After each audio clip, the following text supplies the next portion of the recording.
With structural steel beginning to outline the dimensions of the new Student Recreation and Wellness Center at Warren G. Harding High School, the project is attracting more and more attention from the community. We actually get a lot of spectators that drive up right beside my job trailer and just stand there, and some people, even you see people come up and they have their, wherever they're working, their packed lunch and they sit there and just look at the site while they eat.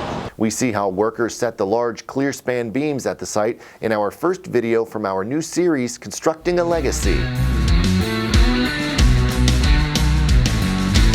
Constructing a Legacy is sponsored by DeSalvo Construction.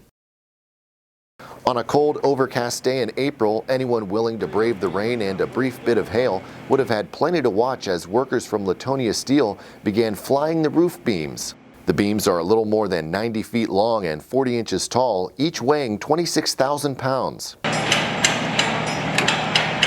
Workers spent about an hour fastening the first beam to the 110-ton crane, which Latonia Steel rented from Diamond Steel of North Lima.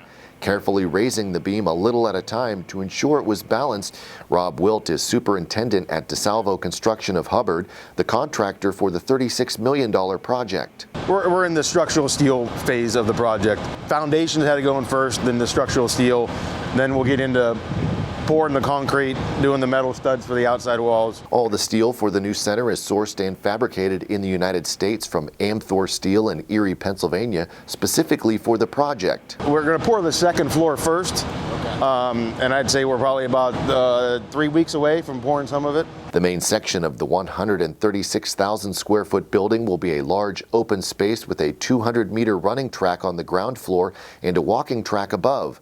New locker rooms, a student-run bistro, a robotics area, and 2 healthcare providers will also be housed at the center. Wilt says so far the project, which broke ground in June, is on schedule. I mean, the only snag is the same thing that every project's having right now is lead times on a lot of equipment is way out. But this is a long project, so it shouldn't hold us up. Our goal is to be done sometime in July so they can have the locker room for football season this year. While there is plenty to keep spectators occupied for now, Wilt says he's excited to see the reactions of students, faculty, and residents when they get their first look at the center this fall. Every word out of their mouth is excitement about this project.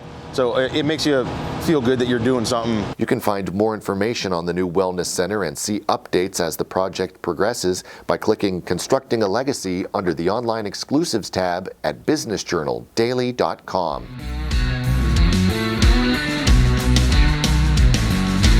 Constructing a Legacy is sponsored by DeSalvo Construction.